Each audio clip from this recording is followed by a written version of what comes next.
सलमान खानचे वडील सलीम खान यांना धमकी आली आहे। लॉरेन्स बिश्नोई को भेजू क्या अशी धमकी त्यांना आली आहे असं म्हणत अज्ञात बुरखाधारी महिलेकडून सलीम खान यांना धमकी देण्यात आली आहे। अज्ञात महिलेविरोधात वांद्रे पोलीस ठाण्यात गुन्हा दाखल करण्यात आलेला आहे। सलीम खान यांना ही धमकी आली आहे। सलीम खान म्हणजे सलमान खान यांचे वडील मॉर्निंग वॉकला गेले असताना त्यांना ही धमकी आली आहे। एका बुरखाधारी महिलेने ही धमकी दिली आहे। त्यानंतर वांद्रे पोलिसात गुन्हा दाखल करण्यात आला। लॉरेन्स बिश्नोई को भेजू क्या अशी धमकी देण्यात आली आहे।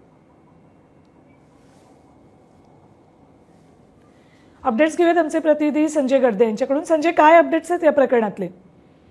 नक्कीच काल सकाळी मॉर्निंग वॉक साठी सलीम खान जे सलमान खानचे वडील आहेत ते वांद्रे पश्चिमेकडील बँडस्टँड परिसरामध्ये गेले असता सकाळच्या वेळेस थकल्यानंतर ते एक इमारतीच्या आवारामध्ये उभे असताना त्या ठिकाणी दुचाकीवरून एक पुरुष आणि बुरखाधारी महिला आली आणि त्या ठिकाणी बसलेले जे सलीम खान होते त्यांना लॉरेन्स बिश्नोई को भेजू क्या असे म्हणत त्यांना ती धमकी दिलेली आहे। यानंतर सलीम खान यांचे जे बॉडीगार्ड होते त्यांनी वांद्रे पोलीस ठाण्यामध्ये अज्ञात महिला आणि त्या दुचाकी स्वाराविरोधात गुन्हा दाखल केलेला आहे। सध्या वांद्रे पोलीस जे आहे त्या ठिकाणी असणारी सीसीटीव्ही फुटेजच्या आधारे या प्रकरणाचा आता जे त्यांच्या विरोधात तक्रार दाखल झाली आहे त्यांचा शोध घेण्याचे काम हे वांद्रे पोलिसांनी सुरू केलेलं आहे। ठीक आहे, धन्यवाद संजय।